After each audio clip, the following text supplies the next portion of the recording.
this one. Yeah.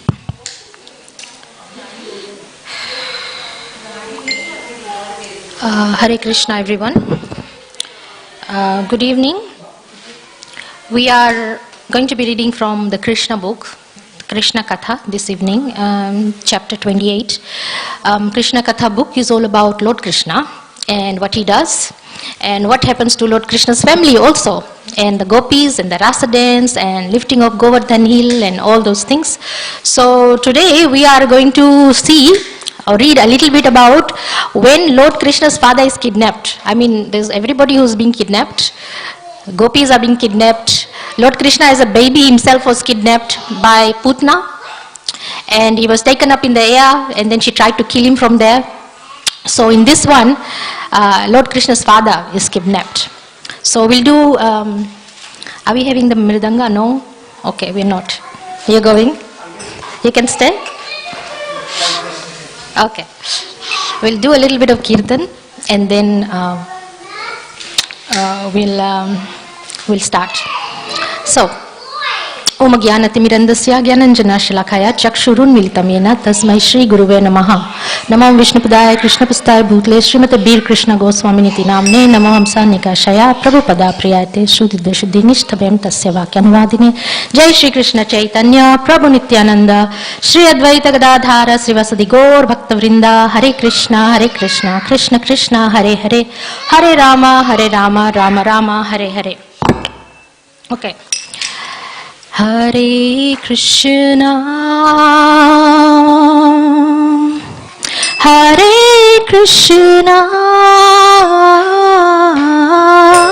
Krishna Krishna Hare Hare Hare Rama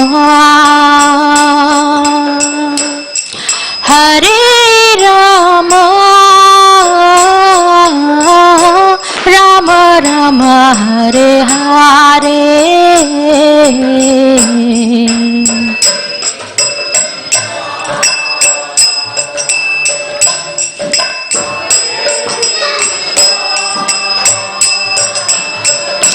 Krishna Krishna Hare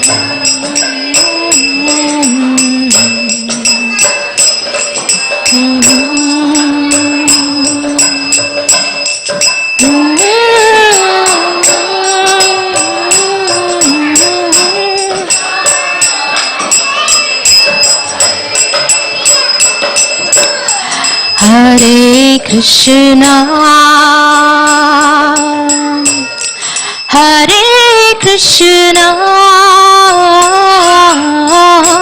Krishna Krishna Hare Hare Hare Rama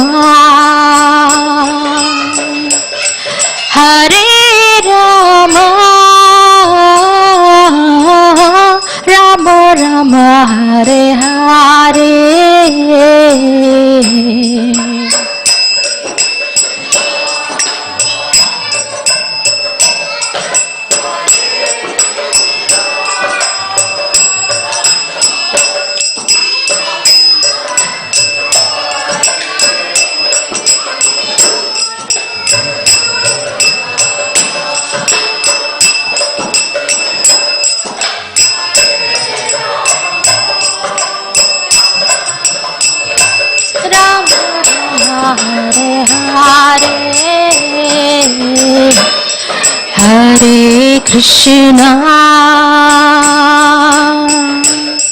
Hare Hare Krishna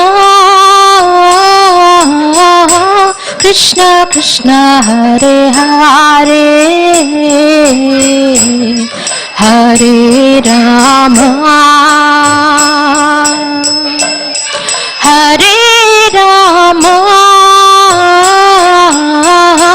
Rama Rama Hare Hare.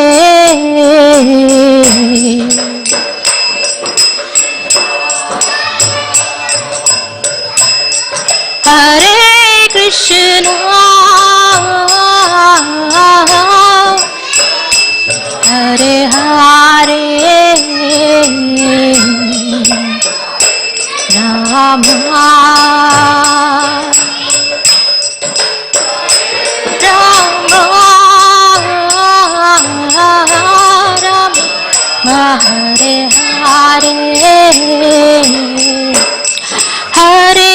Krishna, Hare Krishna, Krishna Krishna, Hare Hare, Hare Rama, Hare Rama, Rama Rama, Hare Hare, Hare Krishna, Hare Krishna, Krishna Krishna, Hare Hare, Hare Rama, Hare Rama, Rama Rama, Hare Hare, Hare Krishna, Hare Krishna, Krishna Krishna, Hare Hare, Hare Rama, Hare Rama, Rama Rama, Hare Hare, Krishna, Hare Krishna,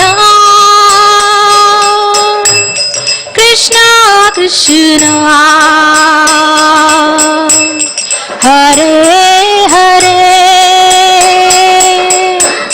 Hare Rama, Hare Rama, Rama Rama, Hare Hare, Hare Krishna, Krishna Krishna, Hare Hare, Hare Ram, Ram Ram, Hare Hare.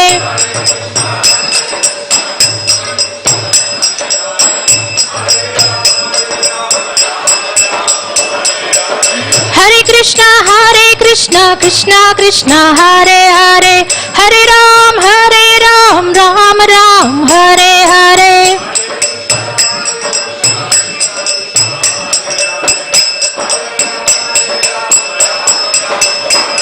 Hare Krishna, Hare Krishna, Krishna Krishna, Hare Hare, Hare Rama, Hare Rama, Rama Rama, Hare Hare.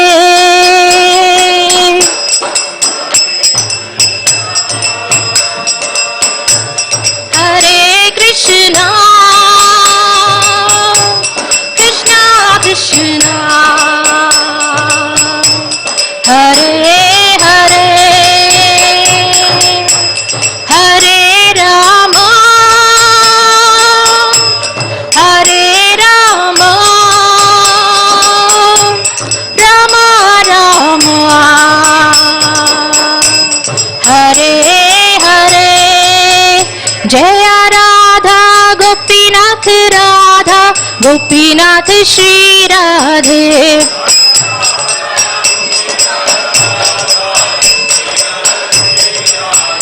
Nitai Gaura Hari Bol, Hari Bol, Hari Bol, Nitai Gaura Hari Bol.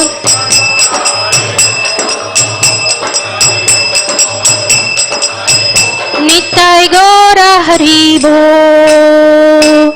All glories to the assembled devotees. All glories to the assembled devotees. All glories to the assembled devotees. All glories to Sri Guru and Sri Gauranga. Srila Prabhupada ki jai. Srila Gurudev ki jai. So, thank you, Mridanga. Very nice. So, we are going to be know a little bit about when Lord Krishna's father was kidnapped and why. So, kids, recommendation for the kids to keep it quiet, hopefully, so adults can hear you. So, what happened? There was a Govardhan Puja, which is the hill, the Govardhan hill. And what happened was Lord Krishna convinced the Vrindavan Nivasis, the Vrindavan residents, not to pray to Lord Indra, just pray directly to the hill Govardhan. And the reason was that Lord Indra doesn't provide you the fruits in the Govardhan hill. It's Govardhan hill itself that provides you with the fruits, the grains, the grass for the cows. Okay, kids, keep it down, please. Rihanna.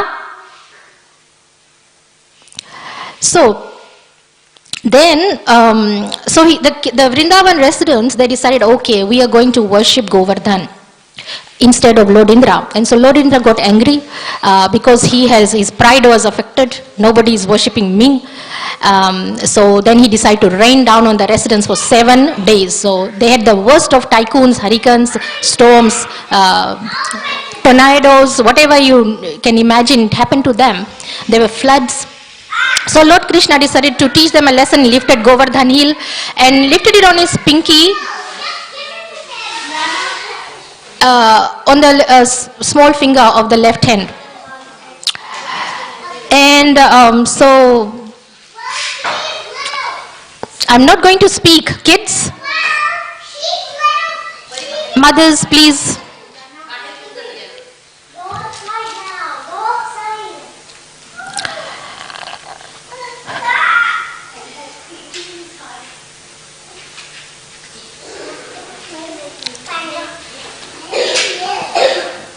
So then, Lord Indra decided to lift the Govardhan hill on his left hand, pinky, and then Indra rained down and with all his demons and everybody, and he was unable to defeat the Vrindavan residents. At the same time, it was proven that Lord Krishna is God, and the beautiful part about that Govardhan pastime was it was established at that time that Govardhan hill is not simply a hill. Govardhan was actually serving Lord Krishna with all the nice grass for the cows and all the fruits and vegetations and everything. So Govardhan was actually serving Krishna, but at the same time, when the bhoga was offered to Govardhan by all the residents who were praying to Govardhan, they found that Govardhan hill was actually consuming all the cooked stuff. So then how can he be a servant of Krishna? It actually was a dual thing. He actually ended up that Govardhan hill was actually Lord Krishna himself. So that is a beautiful part about Govardhan hill, is that it is not just a servant, but it's also God. So from that day, obviously from that day onwards, Lord Krishna was known as Govardhan Giridhari. And we'll find the deities in Movalambai near Gold Coast. It's a beautiful, beautiful deity there. If you've been there, I've been there. So, after that, obviously, Lord Indra was pacified or maybe chastised. So he came and he prayed to Lord Krishna for forgiveness and everything like that. So this is after that pastime, the Govardhan pastime. So we are reading from there now. The Govardhan Puja ceremony took place on the new moon day. That means the new moon day is something like near Ekadashi, where we fast from grains. So after this, there were torrents of rain and hailstorms imposed by King Indra for 7 days. And 9 days of the waxing moon having passed, on the 10th day, King Indra worshipped Lord Krishna. And thus the matter was satisfactorily settled. Okay, so the dispute was settled. Lord Indra's pride was crushed. After this, on the 11th day of the full moon, Ekadashi, Maharaj Nanda observed fasting for the whole day. So on the 11th day, it was Ekadashi. And Nanda Maharaj is Lord Krishna's father. He observed fasting for the whole day, and just early in the morning in the next day, that's Duvadashi, the second day of Ekadashi, Duvadashi, he went to take a bath in River Yamuna. Okay, so I'm going to stop there just to mention that with the training we had in Fiji after Ekadashi, because it's near the ocean, it's an island, so we usually just on the Duvadashi, the next day, we go to the ocean and we have a bath there. So it's a picnic day for all of us, it's really nice. So here, the residents of Vrindavan, they went, including Nand Maharaj, they went to bathe in Yamuna. And so Nand Maharaj, he entered deep into the water of the river, but he was arrested immediately by one of the servants of Varun Dev. So Varun Dev is in charge of the waters. And he was arrested, basically he was kidnapped. There's a reason why he did it. And this servant, he bought Nanda, imagine Lord Krishna's father is being arrested. I mean, the temple president's father could be arrested or the prime minister's father could be arrested. It's a big thing, but he's Lord Krishna's father is being arrested. And this servant brought Nanda Maharaj before the demigod Varun and accused him, the accusation, the crime of Lord Krishna's father was that he was taking a bath in the river at the wrong time. Do we actually ever check what time we bathe in the river? We'd never do. But according to this, Nand Maharaj had taken bathing in the river Yamuna at the wrong time. So according to astronomical calculations, the time in which he took the bath was considered demoniac. So all the demons take bath. I mean, when we're doing classes, they say that the night time, the evening time is for demons. That's when they have the party, that's when they have the alcohol, that's when they have the dancing and the pubs and all those things. That's considered demonic because they are not worshipping Krishna at that time. They're worshipping alcohol, they're worshipping the pub or parties or whatever it is. So evening time is, so anyway, that's according to our Vaishnav calculations, the evening time is demonic time. So our best time, contrary to that, the opposite thing is our best time is Brahma Muhurat, which is like 4:30 a.m. where we have the Mangal Arati. It's a time when all the demigods and Lord Brahma come down and they attend the Mangal Arati here, anywhere where there's Mangal Arati, and that's the best time for us. So that's why we are encouraged to actually wake up early and come for Mangal Arati at the temple.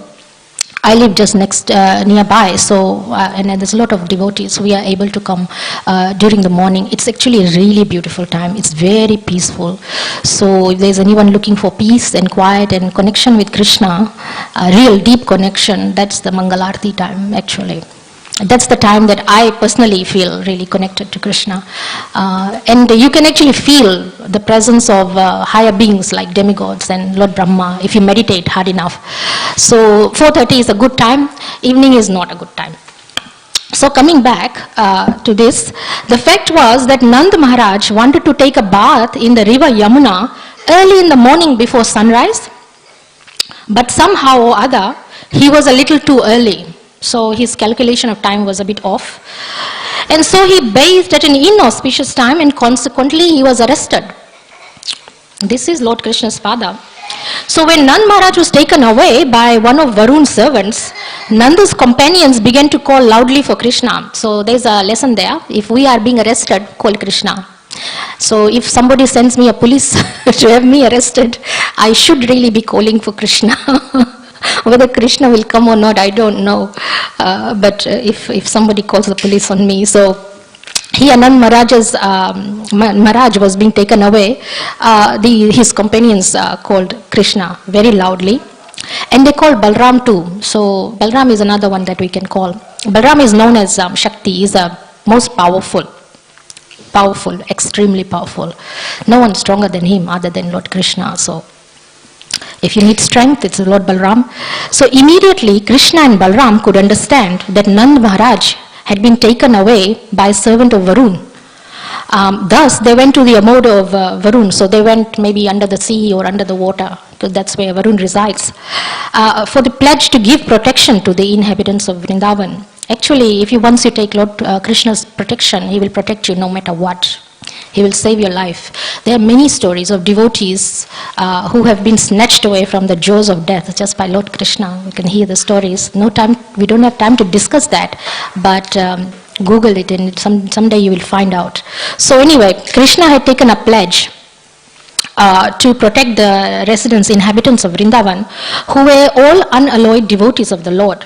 So devotees having no shelter other than the Supreme Personality of Godhead naturally cry to him for help, exactly like children who do not know anything but the protection of their parents. So we should all cry for Lord Krishna like actually Lord Krishna is our father.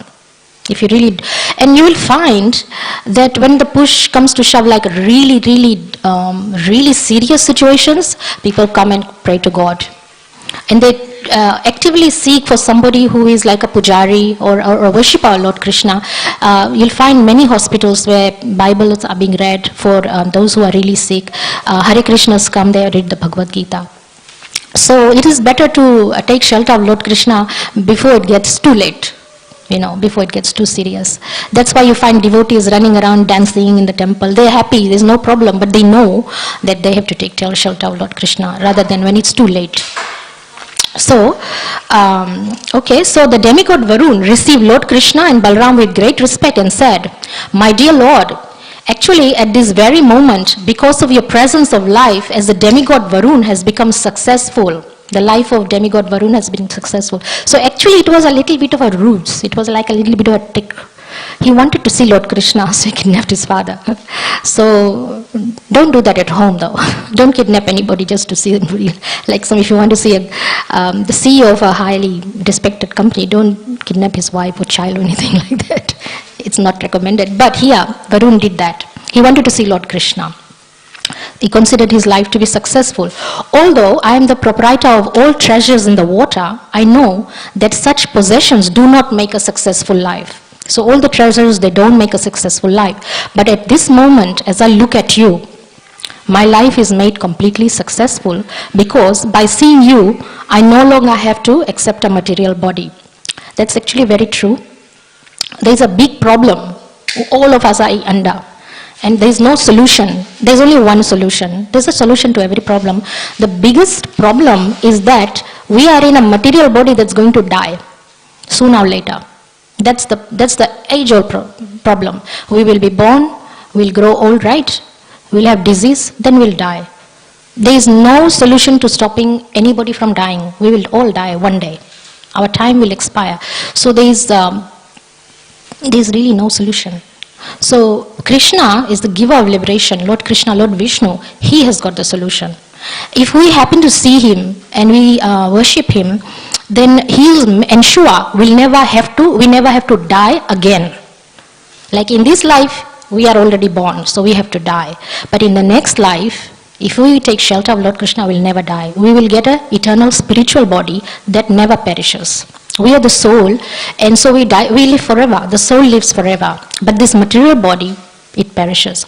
So, all the treasures and things are just temporary. You'll have it today, and then when you die, you leave it behind and you go.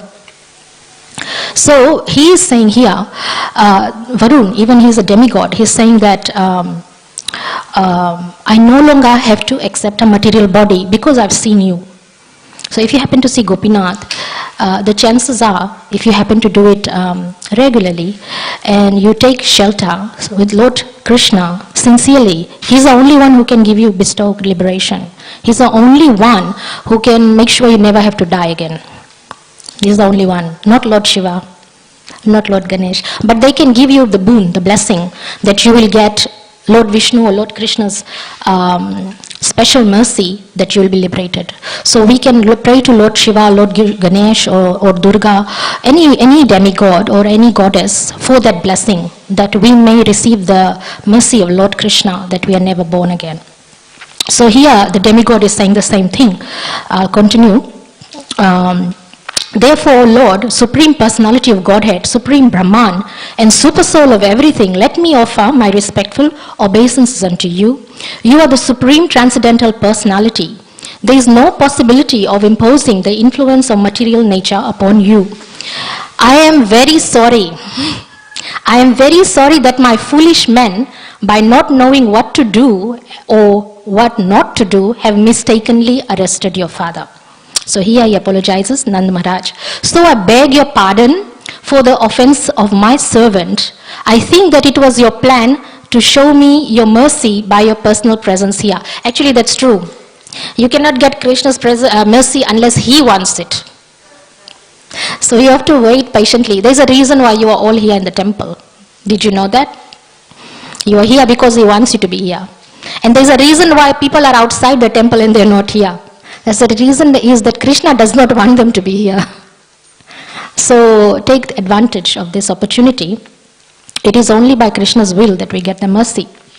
So, my dear Lord Krishna, Govinda, be merciful upon me. Here is your father.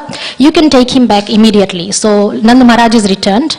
In this way, Lord Krishna, the Supreme Personality of Godhead, rescued his father and presented him before his friends, bringing them great jubilation. So they were very happy.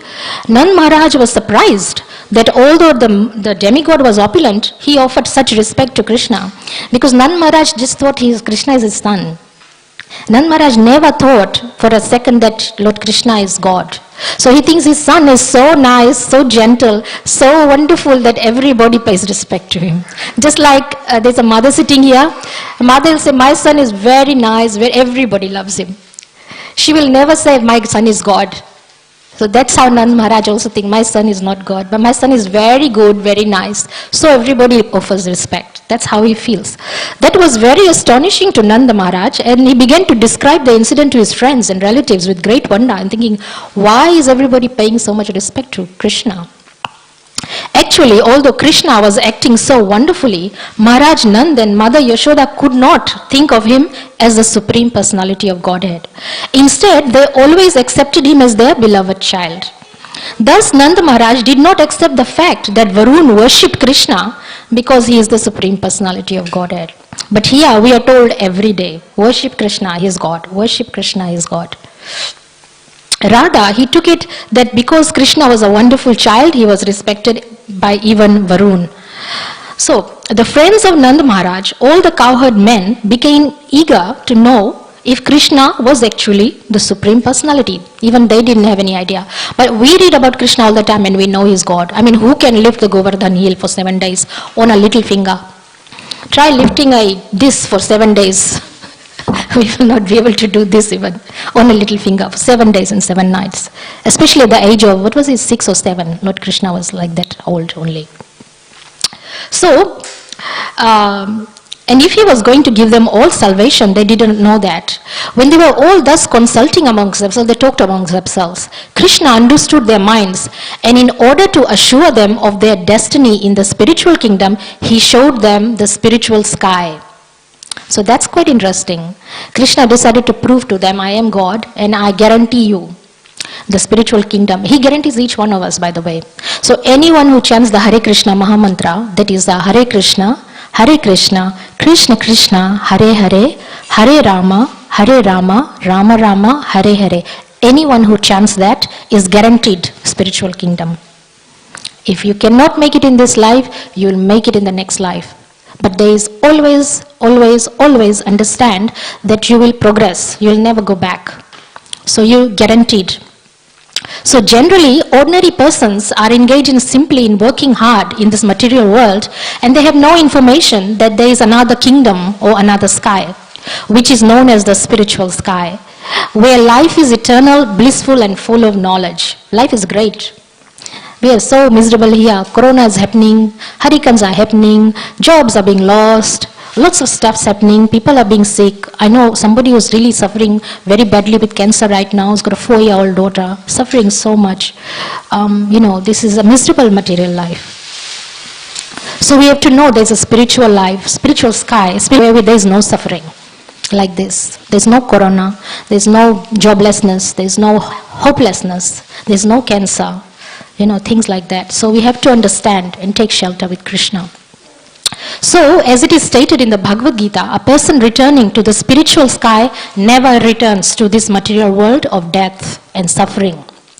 Krishna, the Supreme Personality of Godhead, is always eager to give information to the conditioned soul that there is a spiritual sky far, far beyond this material sky, transcendental to the innumerable universes created within the total material energy. So you probably already know, this is not the only universe that we are in. Actually, we are in the smallest universe.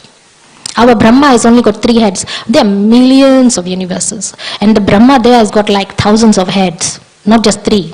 So they're huge, huge universes. And all of these universes are material, they're all temporary. Nobody lives there forever.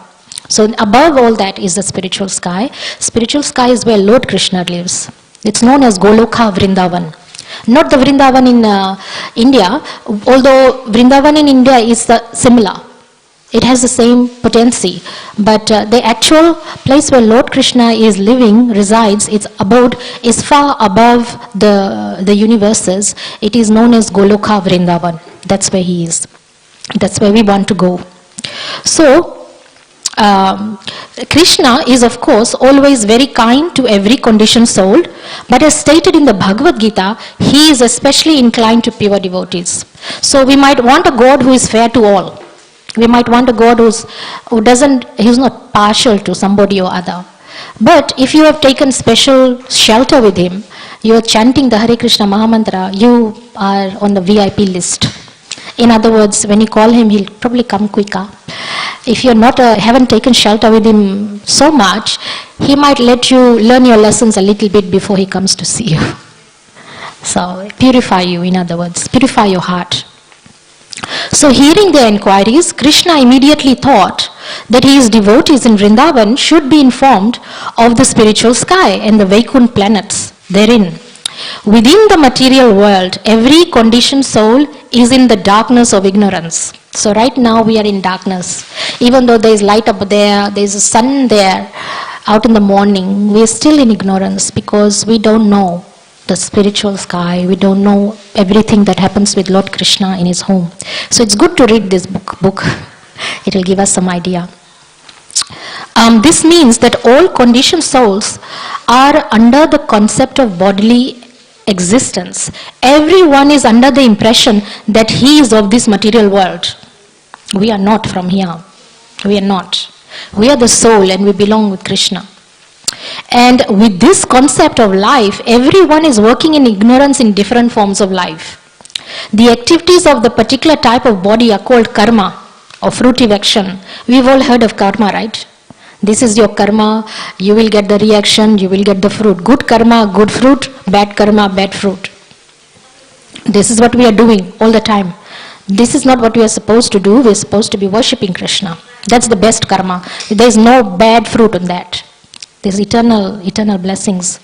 You get everlasting life. So all conditioned souls, being under the impression of bodily concept, are working according to their particular type of body. These activities are creating their future conditioned life. So this is also a very important thing. Whatever it is that you are doing, that will determine your next life. So if you are, let me choose something that is a little bit easy. If somebody is eating fish for all life, then the next life they will become a fish. And then they have to gradually evolve from fish. They become a dolphin or a shark or then a goat, a dog, and then a bull, and then a human being. So they have to go through so many lives. So whatever it is that you do in this life conditions you for the next life. This is not supposed to be a scary class. I'm not going to scare people and say don't do that. But this is the law of nature. So whoever worships Krishna in this life, they get to see Krishna in the next life. How's that? That's pretty good deal. So, because they have very little information of the spiritual world, they do not generally take to spiritual activities, which is called Bhakti Yoga. That is what the Hare Krishna devotees do. We do Bhakti. It's called Bhakti Yoga. Those who successfully practice Bhakti Yoga go directly to the spiritual world after giving up this present body. And then they become situated in one of the Vaikuntha planets, which is kind of nice. Lakshmi Devi is there, a whole world of wealth is there, desire trees are there. You just like, if you like ice cream, which I do, just go to the desire tree and say, can I have strawberry flavored sundae? You'll get instant sundae. The desire trees will give you. The Vaikuntha planets are full of desire trees. So there's something to keep in mind when you do bhakti yoga. You're going to go to the Vaikuntha planets where there's so many desire trees. You actually end up looking very beautiful too. You look like Krishna, or you look like Narayan, Lord Narayan. If you want a female body, you look like Lakshmi Devi. So, and then it's eternal. You'll always look like that. So, no wonderful, lovely creams and plastic surgery there. So, you'll always be youthful, beautiful. The inhabitants of Vrindavan are all pure devotees. Their destination after quitting the body is Krishna Loka, which is Goloka Vrindavan. It's Krishna Loka. They even surpass the Vaikuntha Lokas. So there's Vaikuntha Lokas where Lord Narayan, Lakshmi Devi are there. And then above the Vaikuntha is Goloka Vrindavan. So they even bypass Lord Narayan's abode. Vaikuntha, they just go straight to Krishna, which is really fun. Because Krishna plays the flute, he dances with the Gopis, he steals your butter. If you happen to be his neighbor, he's going to steal your yogurt and your butter, and you'd love it that he does that. So it's a lot of interesting things he does. He's very naughty. So the fact is that those who are always engaged in Krishna consciousness and mature, pure devotional service are given the chance after death to gain Krishna's association in one of the universes within the material world. Krishna's pastimes are continuously going on, either in this universe or another universe. You know what that means? It means that somewhere in one of the universes, Krishna is taking birth. In another universe, somewhere Krishna is dancing with the Gopis. He takes birth in every universe, everywhere. His pastimes continue on and on and on. Krishna did this pastime with us in our universe 5,000 years ago. Done. But he is doing this same thing some other universes, other places. Somewhere even Lord Ram is being born. Somewhere Lord Ram and Mother Sita is getting married. Somewhere Mother Sita is being kidnapped by Ravan. So all these things are continuously happening. So just as the sun globe is passing over many places across the earthly planet, so Krishna Leela, or the transcendent advent and pastimes of Krishna, are also going on continuously, either in this or another universe.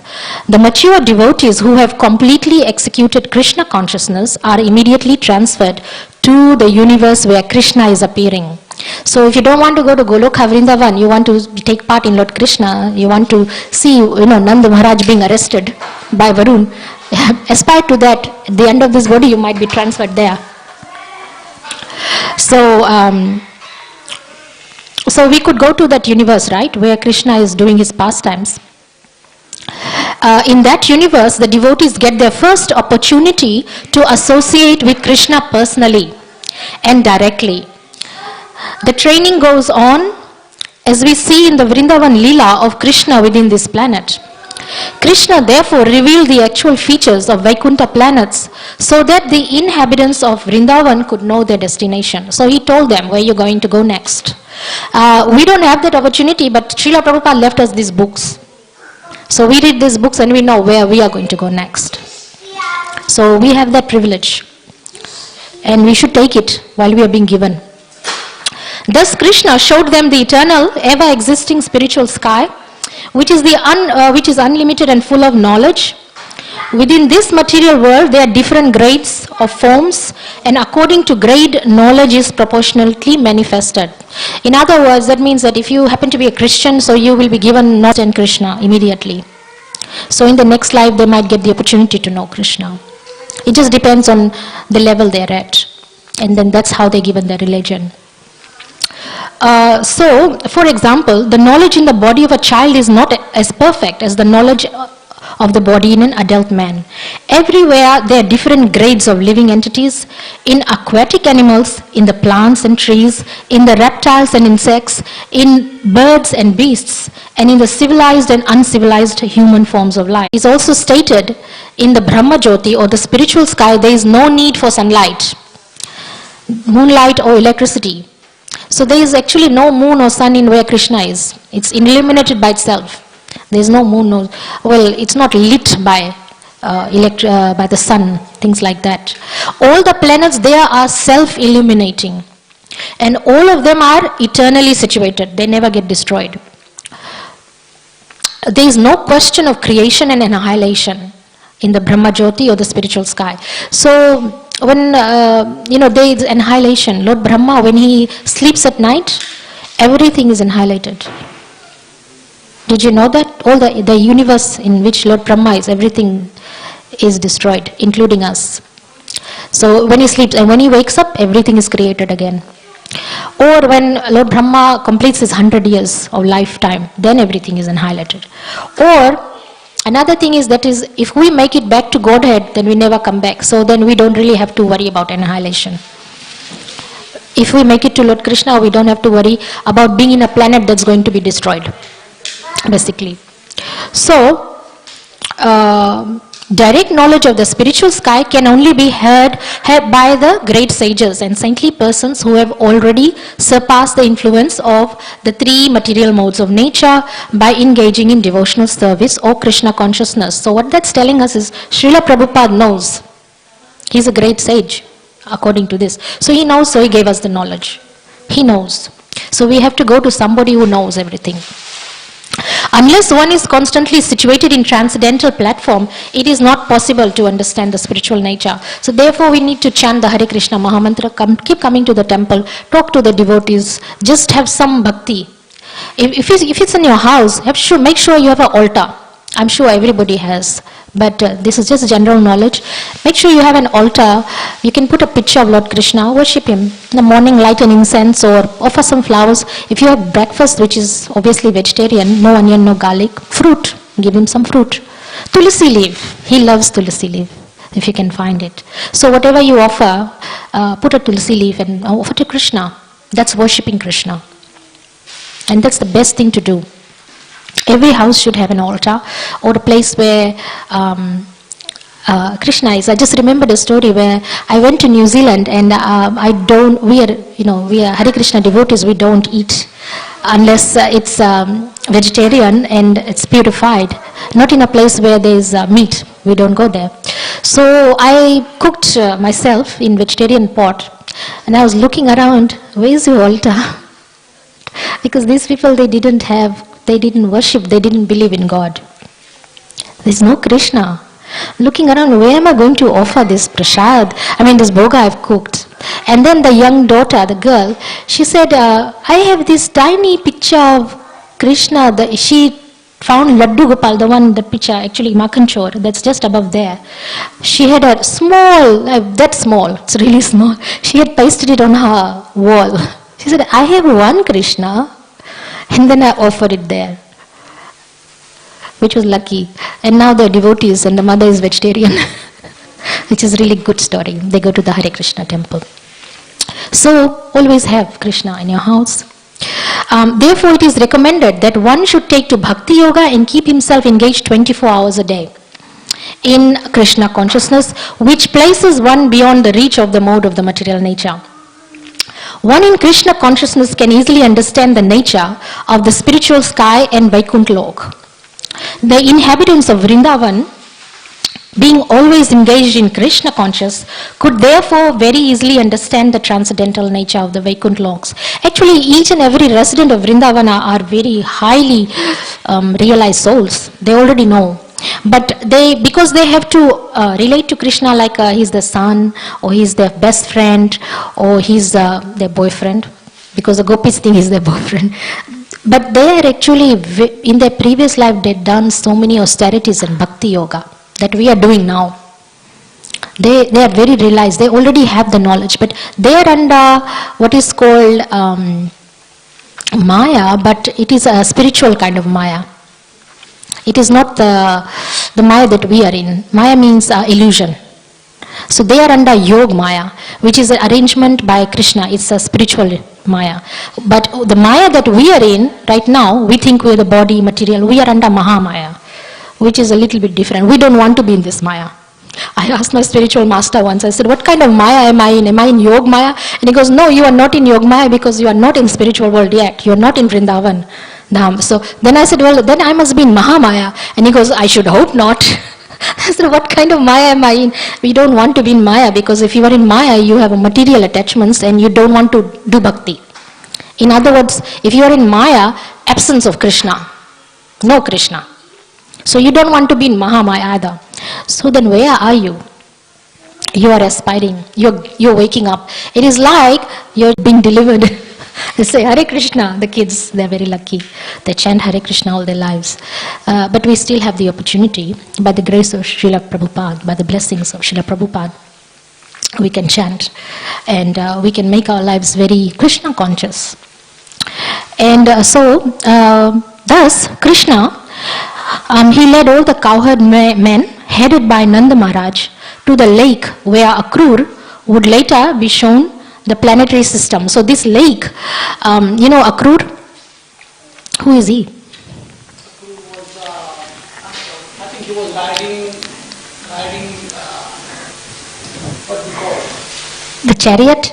Yeah. Is it right? Yes. Is it Yeah. right? Yes, correct. Both are correct. When Krishna was going to kill Kansalya, Yes. so at that time he was riding Chariot. Yes, he came to collect Krishna. Yes, he's the uncle of Lord Krishna. So what happens is he came to get Krishna out of Vrindavan because he's afraid that Kams will come and kill him. So when he came to collect Krishna, the Gopis were so sad because the most beloved, priceless object is being taken. If you have a son, imagine if somebody comes to take your son away, or you have a daughter or something, someone closest to you. So they were very, very sad. They followed the chariot for so long. Anyway, Akrur had made these arrangements everywhere for the soldiers to keep an eye that a Kams won't come and take Krishna. He was afraid that Krishna will be kidnapped. But Krishna is God, nobody can defeat him. Another name for Krishna is victory. He's so powerful, he's all powerful. There's no one in existence who's as powerful and strong and victorious as Krishna. So in order to pacify Akrur, he went to this lake and asked Akrur to take a dip in that lake. And when Akrur goes in that lake, he sees the entire Vaikuntha system, planetary systems inside the lake. And he sees Lord Krishna, Ananta Shesha, this Balaram, right? And all the Vaikuntha people, the devotees, are all around him and worshipping him. So he gets that vision. So here, Lord Krishna is setting up the stage. He takes Nanda Maharaj, after being collected by Varun, because Varun had kidnapped Nanda Maharaj and then returned Nanda Maharaj, takes all Nanda Maharaj and the cowherd to that same cowherd boys to the same lake where Akrur later will see the Vaikuntha. So we should actually all aspire to see the Vaikuntha system. We can do it within our meditation, within our dreams. Actually, everything that we read that has happened to the devotees of Lord Krishna, we can all go through the same experience ourselves. 100%. We just have to pray and worship and bhakti yoga. We can see the Vaikuntha, we can see Krishna, we can see the universe, we can see Krishna stealing butter, we can see it all, we can have it all. So we just have to pray to Krishna, we have to chant the Hare Krishna Mahamantra, come to the temple, have an altar at home, worship him, give him a tulsi leaf. Lord Krishna loves tulsi leaves the most. He will not touch any food given to him if you give it without tulsi leaf. So there is a question, if you don't have a tulsi leaf, what do? You've got some food to give to Krishna, vegetarian nice foodstuffs. If you don't have tulsi at home, what do? Anyone? How is Krishna going to eat if you don't have tulsi leaf? You imagine. So there's a plate, you've got fruit, just imagine tulsi leaf there. And ask Tulsi Maharani, can you please be present? And then Krishna will take it.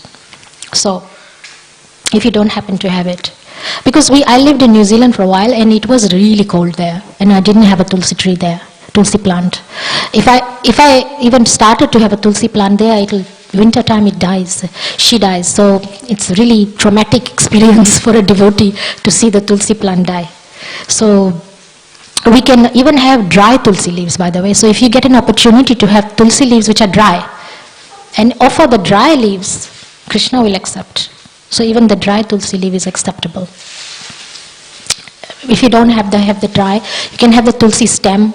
You know the stem, you can have that. The stick, you can even dip the stick and take it out of the boga. Krishna will take that. Anything with tulsi.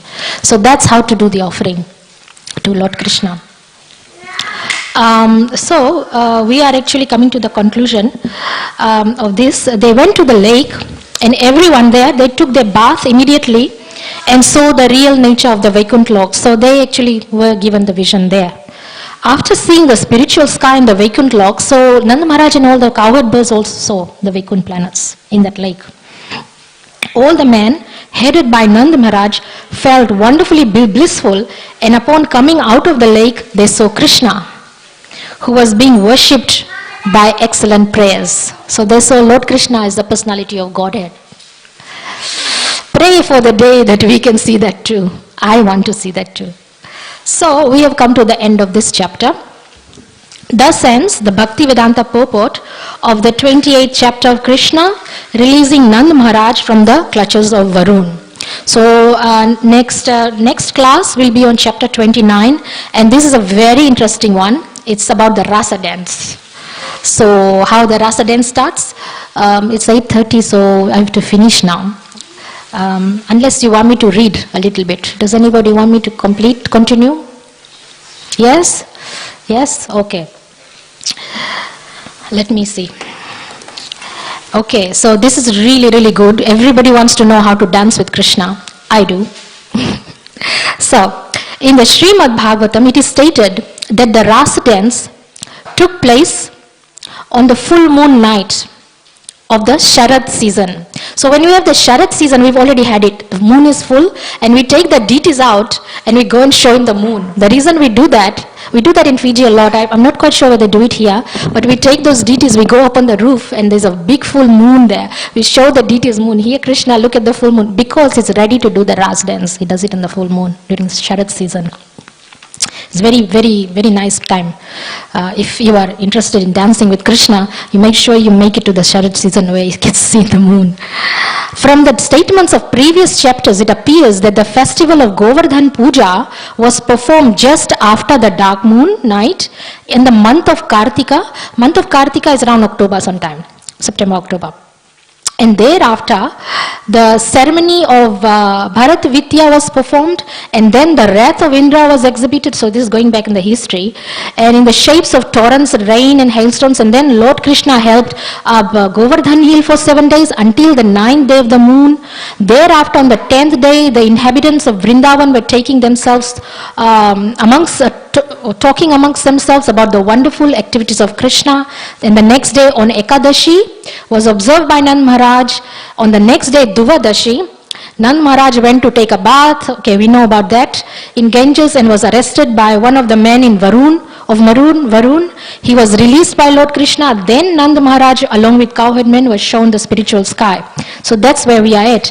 In this way, the full moon night of the Sharad season came to an end. The full moon night of Ashwina is called Sharad Purnima. That's it, the Sharad Purnima. It appears from the statements of Srimad Bhagavatam that Krishna had to wait another year for such a moon before enjoying the Ras dance with the Gopis. So he waited for the perfect time. Actually, that's what everybody does. They, if they want to be with their girl, so they want to dance with somebody, they wait for the perfect time. Or maybe when somebody wants to get married, they wait for the perfect time. So Krishna here had to wait for another year. At that age of 7 years, he lifted Govardhan hill. Therefore, the Ras dance took place during his 8th year. So Krishna was all of 8 years old when he danced the Ras dance. Did you know that? You would have thought he's like a young, youthful boy, right? He was only 8 years old. So if you know what an 8-year-old looks like, he was only 8. Okay.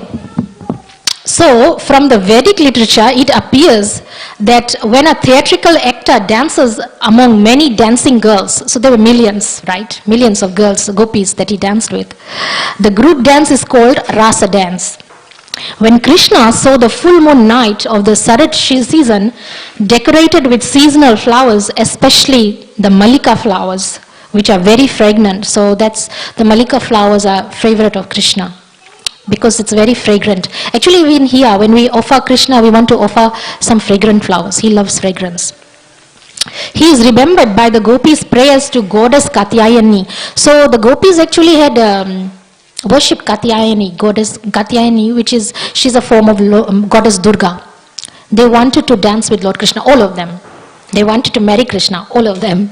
So she bestowed, okay, all of you. So they all danced with him. You can too. Krishna can dance with you also. Wherein they prayed for Krishna to be their husband.